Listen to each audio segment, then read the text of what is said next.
What's up, guys? Sleepz here with another episode of My Journey to an Ultimate Team. We're going to start this episode off in our transfer list because we have managed to sell that Inform Ericsson there for $238,000. And these other random players are players that I realized I had in my club that are, I guess, are valuable for the league SBCs. You see, I even got 3,000 coins for one of those bronzes. So we have sold those guys on. I still got that Silver Keeper waiting to sell. And now moving on to today's trading, we are going to start off with this Inform Kolasinac that we picked up for 54,500 coins, which is a great price. We're going to try to list them up for 67,000 coins, making around 8 to 9,000 coins there, which is just a great return on profit since we put so little into it. So the goalkeeper there finally sold, and today's big trade is this snipe. We managed to snipe the Zanetti for 448,000 coins, and we're going to list him for 490k, guys. That is a huge profit. I think on that card we are going to make around 15 to 17,000 coins, something in that range. So definitely a decent amount of profit to be made there. And now moving on to an SBC. Now, guys, something a little bit different this time around. You guys know I usually do these SBCs and then go straight into opening the pack. However, I did this SBC prior to the new team of the week being released, and this team or the past team of the week, I should say now, wasn't all that great. So I figured I would do the SBC, Argentina, Brazil, very easy to get ourselves that 25,000 coin pack, and I will hold it until the new team of the week comes out because it's got to be better than the one that was just out. And upon that release, we'll open a bunch of those packs. You see, I didn't even do the marquee matchups. The only reason I had to actually submit that Argentina-Brazil one is because if I did not, it would have expired. So moving on to today's matches, we are in a situation where we have to win the next two matches, or at least one of the next two matches to get promotion. We have to win both to actually get the title. And fortunately for us in this first game, we came up against somebody a bit strange. You see, we're only 3 minutes in and he's literally already slide tackling me. He's just playing wild already.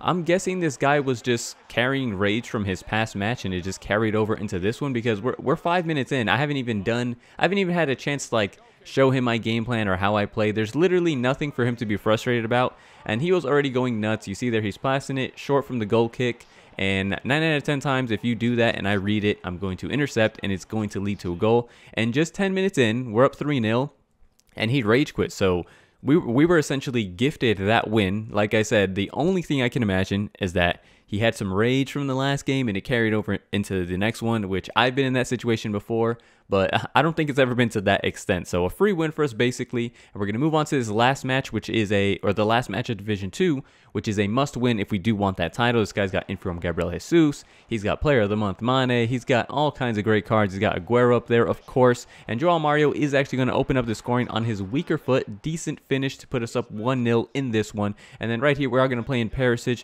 from a decent angle on that 5-star weak foot, but Courtois does the dive low to his left hand side to keep that one out. And this is just a basic FIFA goal. FIFA 101. You do a 1-2, you wait for Perisic to make the run, and he does finesse that one past Courtois, making it 2-0. Very decent run from him. We do get a chance to go 3-0 up here. Mertens is going to find himself in behind, but Courtois is quick off his line to sort of smother that opportunity. And had we scored that one, he would have not had the chance to score this one, because basically on the break of that failed attack, Mane with the first time finish on his weaker foot, which it was a bit of a strange finish, but I mean, that card does seem pretty amazing, so I'm not going to get too salty about that one.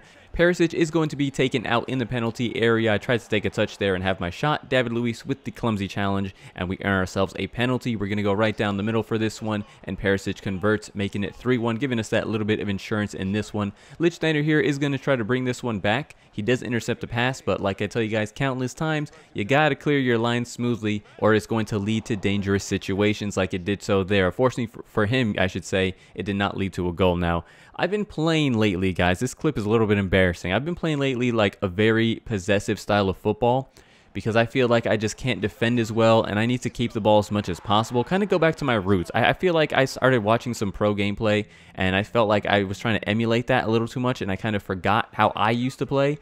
And it is going to lead to situations like this where he can almost score.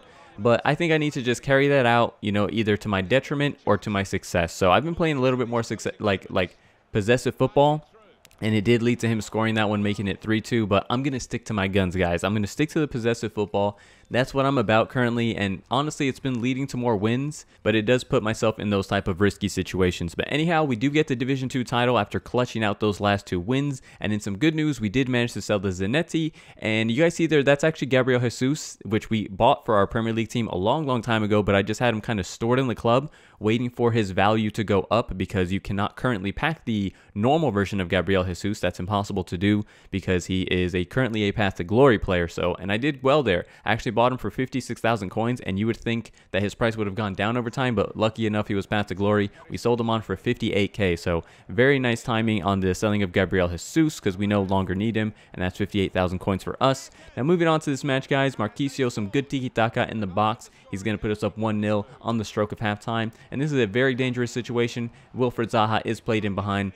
We do manage to clear our line safely enough, and then we are going to make it 2-0 here as we pass this off to Perisic. Perisic is just going to hold this up for Lichtsteiner, and have a look at this finish from Lichtsteiner. I mean, I don't think you can put that any higher into the top left-hand corner. I mean, that thing was just beautifully struck from Lichtsteiner, and that is a very nice way to give us an insurance goal in this one. Joao Mario completely kills this game off. He had nerves of steel right there as he just sort of dribbled around that player, making it 3-0. He's going to pull one back. A very nice goal from Zaha. Nobody kind of tracked that run. I'm not sure what my center backs are doing. Zaha's wide open, and he volleys that one in to kind of pull back a consolation goal for this guy. We almost get the last laugh in this one, a shot from distance, but Begovic is there to make the save, and we win that one 3-1. So very good performance from us, and like I said, you guys can tell by the possession stats. I don't know if you guys have been knowing. I know the stats go very quickly, but in that game, it was another 60% plus possession game. And so far, so good on the possession front. So let's move on to this next match, guys. Our opponent has a pretty average team. It was a 4-3-3 with a defensive mid, Matic, Wijnaldum. He's got Lallana, Diego Costa. Like, nobody amazing, but it's certainly not a bad team. And this game was extremely tight. Like, I was telling you guys that I was trying to play possessive football. It just wasn't working. Like, he couldn't impose his game plan into the match, and I could not impose mine. It was just a very sort of jammy goal. We each had our decent chances here and there, but there was like no clear-cut player that was performing better than the other. That was a very good chance there from Joao Mario. Unfortunately for us, we do not convert. And our goal here was a bit lucky because I'm not really sure what I wanted to do there with Gomez. And all of a sudden, it's like his defense just opened up, and I was just able to dribble forward, pulling back that one, making it 1-1. And then in the last 10 minutes, I would say I had the better chances. Joao Mario from distance there. Unfortunately for us, he does not find the back of the net. Yet again, he had 2 very good chances in that one. And that game does end in a draw. You guys can tell by the stats there. Possession, shots, everything was very equal. And 1-1 draw, which you don't see a lot of. I've actually played over 300 matches, and that is only my 8th draw. I don't think draws are very common in this FIFA. So moving on to the last match of the episode, guys. This guy has a full Premier League team, apart from Parolo and Jordan Lukaku there at left back. I'm not sure why he wouldn't just fill that out with Premier League players. However, he does get the first goal. The near post header, man, that stuff is so OP, and sometimes I can defend it, sometimes I can't. That time it came off the crossbar, and the rebound did fall there to my opponent. We are going to pull one back here. Some great passing. Gomez made a great overlapping run, and I just love this finish. It's so cool, calm. We drill it low on his weaker foot to pull one back there in the 25th minute, and then he's going to create a great chance here from Gabriel Jesus. That is a huge finish from Handanovic, which was very much needed.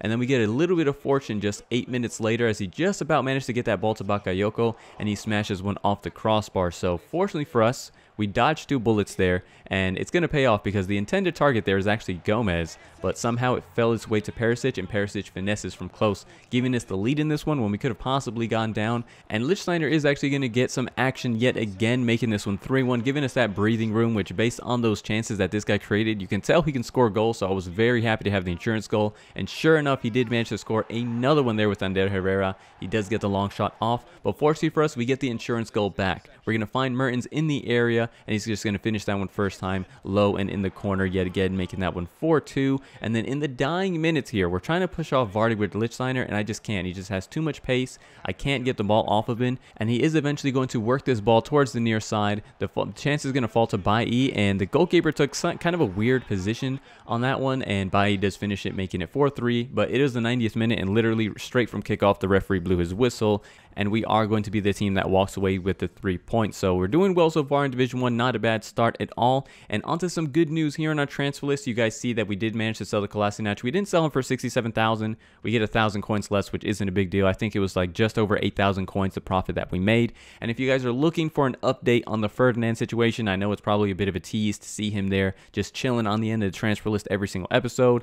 I've been trying to sell him constantly. I'm basically monitoring the market, and whenever I see that there's a chance where there's not that many Ferdinands up, I try to list him. I even had chances where I listed him up for 690,000 coins, which would have been very nice, and mine was literally the cheapest, but just nobody buys. Sometimes when you buy these icons and they're so rare and there's not people looking for them every 30 seconds, it is a bit hard to move these cards, but I'm still confident we're going to make profit. Hopefully I'll make at least 10 to 15,000 coins on him. Just a little disappointed it's taking a little bit longer than I had intended. But that's going to be it for this episode, guys. I hope you're all enjoying the series. Please leave a like, leave a comment, and subscribe if you haven't already, and I'll catch you guys next time. Thanks for watching.